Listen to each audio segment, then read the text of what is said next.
Hi, my name is Rebecca Marsh, and welcome to my presentation on the Wake County Schools telecommunications facility. So I was able to get in contact with Michael Ramsey. He is the Senior Director of the IT Infrastructure and Operations Unit for Wake County Public School Systems. He was a former IT director for the North Carolina Department of Public Instructions, or DPI, for the last 15 years. He recently stepped into this new role. And he's also retired Navy, where his primary focus was in the IT area. His job now for infrastructure operations, that is a reference to the management and maintenance of our hardware, software, networking components. This includes tasks like setting up servers, configuring networks, managing databases, and monitoring our systems. So, some stats about the facility itself. This central office is called Crossroads 2.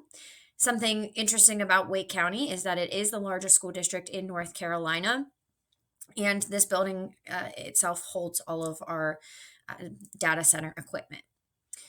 So, the server support comes from the Infrastructure and Operations Department, which there are 55 besides Mr. Ramsey.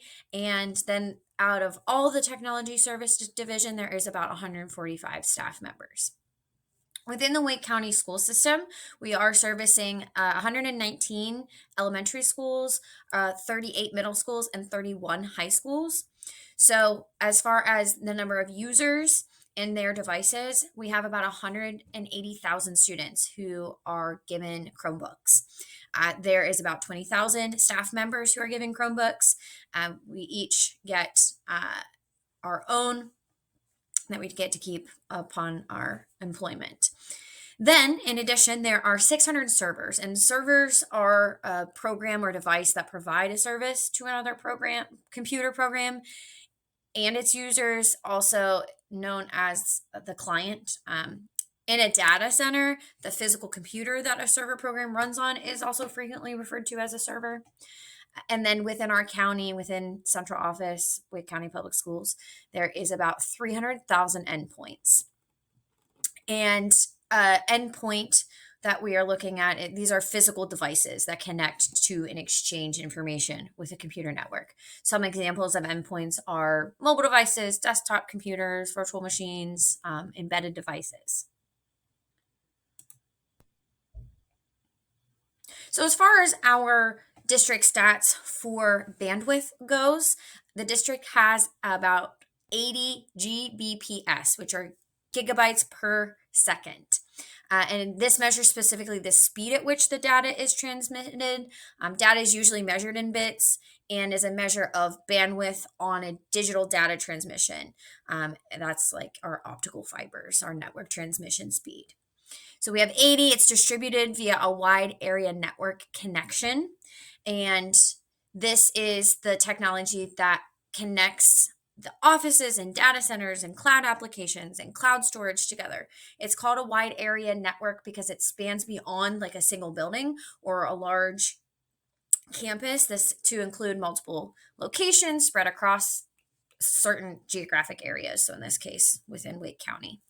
And so that is our wide area network connection is at around 100 Gbps, and that's distributed to each school campus. So elementary and middle school have about 5, high school has about 10.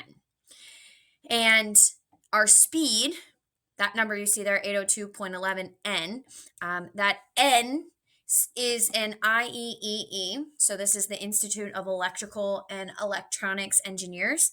And this is just the industry standard for local Wi-Fi network communications. And that computes to about 450 Mbps, which megabits per second. And this is used to show how fast an internet connection or internet network is. And you can see there in that little image, it kind of breaks down a little bit more of the amount of megabits that are required for certain types of downloads and different things that we use devices for. Another reference to these terms is a good internet speed is at least 25 megabits. And for a download and 3 for an upload. So these internet speeds that you're seeing there, 25 and 3, those are bare minimum for a broadband connection, and that's defined by the Federal Communications Commission. When we are measuring speed, it's measured by the total amount of data that we download or upload in 1 second. So bandwidth, what we've been talking about, is measured by the total amount of data you're allowed to download or upload in a second. And obviously, for a district this size, bandwidth capabilities is very important.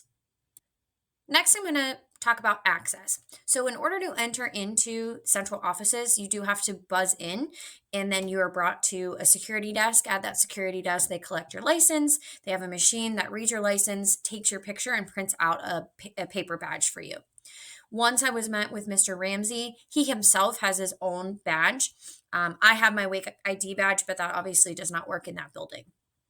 So in rooms where they had equipment, he had to scan his ID, and that was one line of security that they did have. One thing that they do annually or semi-annually is they have an audit, and this audit identifies security weaknesses in the IT infrastructure. So they're looking for outdated systems or unpatched software, which cyber criminals can exploit. They also reveal inefficiencies, underutilized resources, or outdated technology, and they also can verify data integrity with the effectiveness of data backup and recovery strategies. So the audit is really important for them.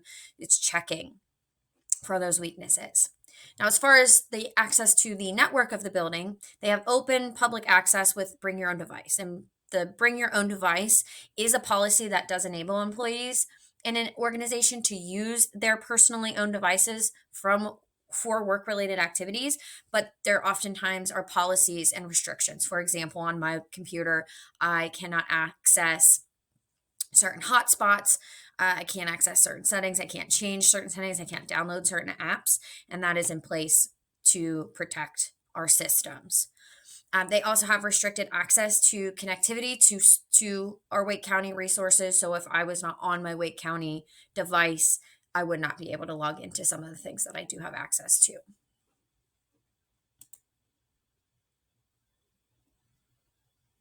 Now, in relation to that, we did talk about student info hacking and what types of steps that are taken because we do have so many students within the district.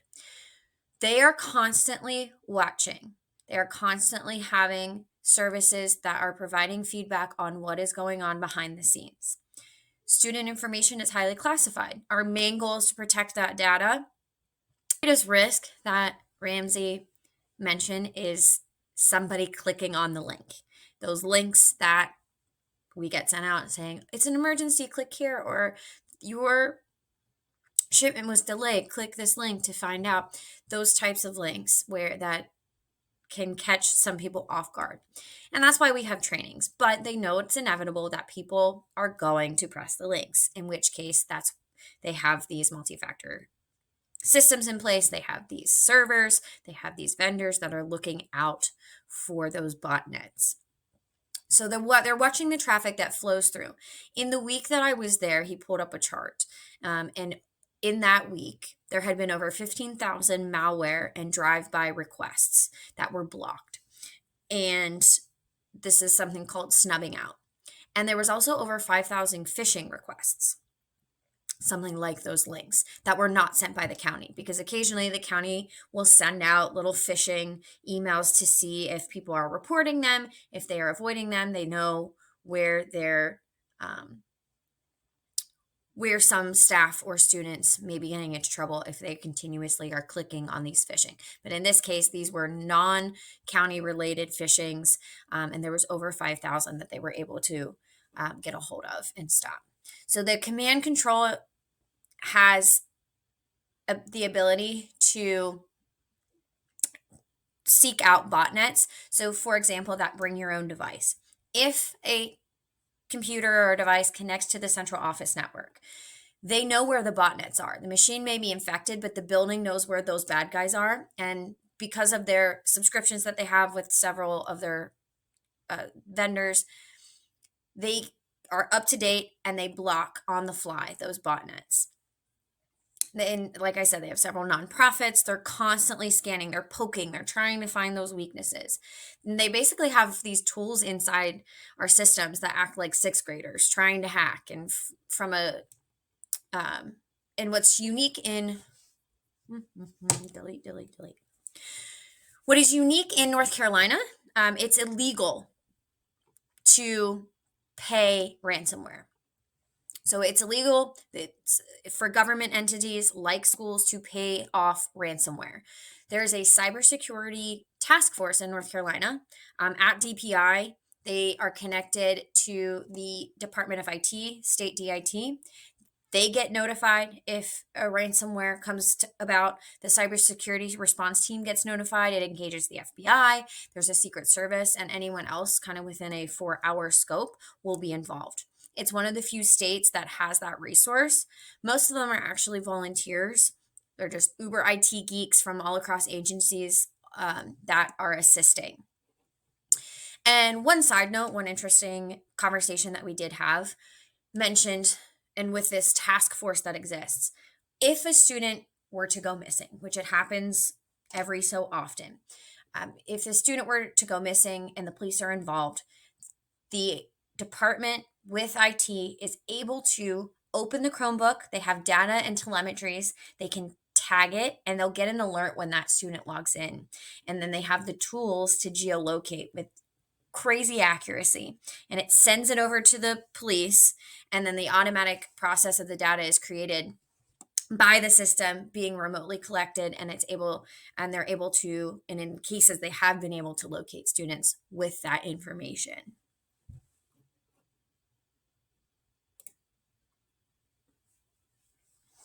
So when we really got into our tour, we started on the ceiling. So we looked at the wireless access point. And this is a point in which the hardwire connection goes into the data closet. So a networking device allows for wireless capabilities. It connects to a wired network, but allows for a wider range of devices to be connected. It's a simpler and easier way to connect all of our computers and devices or in a network rather than using all these wires and cables. Access points are used for extending the wireless coverage of an existing network, and it increases the number of users that we can connect to. So a high-speed Ethernet cable runs from a router to an access point, which then transforms the wired signal into a wireless one. So that wireless is always connected to something else. Users also have the option for desktops and laptops to directly connect an Ethernet cable. So from that wireless access point, we moved on to the data closet. And these are smaller closets, and typically there may be more than one throughout a building, but it's where all of those Ethernets and other cables are getting connected. This is the start of our map. So from there, it gets connected to a network switch. The switch is interconnected with others that you see. Remember the orange wire, and everything is going to build off of each other. So from the data closet,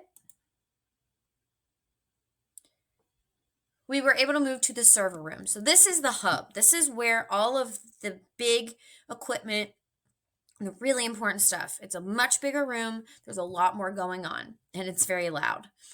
So this is a server room for the data center, and this is what is connected, what the data closets are connecting to through those network switches. So it all gets distributed where it needs to go from here. If it needs to go to the internet, a specific wire link it'll go to the outside world. Some cables are a conduit that you see there, and this is a transmitting wire. It's transmitting data from one device or a network to another. It can be thought of as a pipeline or like a pathway through which our data flows, and typically it's that physical cord that's connecting it. Then we also have here our fiber optic cables. When it goes out to the streets, in the streets it gets connected to various other service providers. So there's a physical connection. Once you get past that wireless access point, there's a physical wire all the way back until you get to whatever your endpoint is. One wire can be touching anywhere in the world.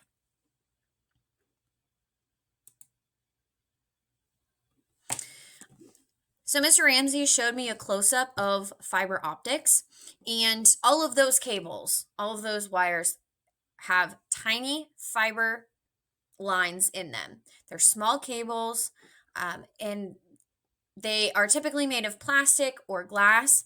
They don't bend well, which is why they have that coating over top to help protect them. And this is the reason these fiber optics are the reason that our bandwidth has expanded. The fiber optics are measured through light frequencies, and these are called lambdas. And they are now able to subdivide, so each of those little strands allows us to do multi-channels. So within that one strand, we're seeing an explosion of bandwidth, the speed at which that light can travel and the speed of which our internet can move, essentially.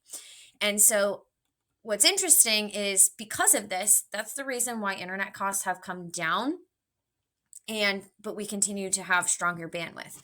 Mr. Renzi shared a story with me that when he was at DPI, he ran a productivity program for 15 years. And at the time, obviously in the last 15 years, internet use in the classroom is paid for by the states for all of North Carolina. And while the utilization was going through the roof, it continued to increase and grow, the cost per megabyte was inverse proportional. So the cost held within 2 to 3% year over year, while getting about 30% more bandwidth every year, which is really interesting. And that's due to these fiber optics.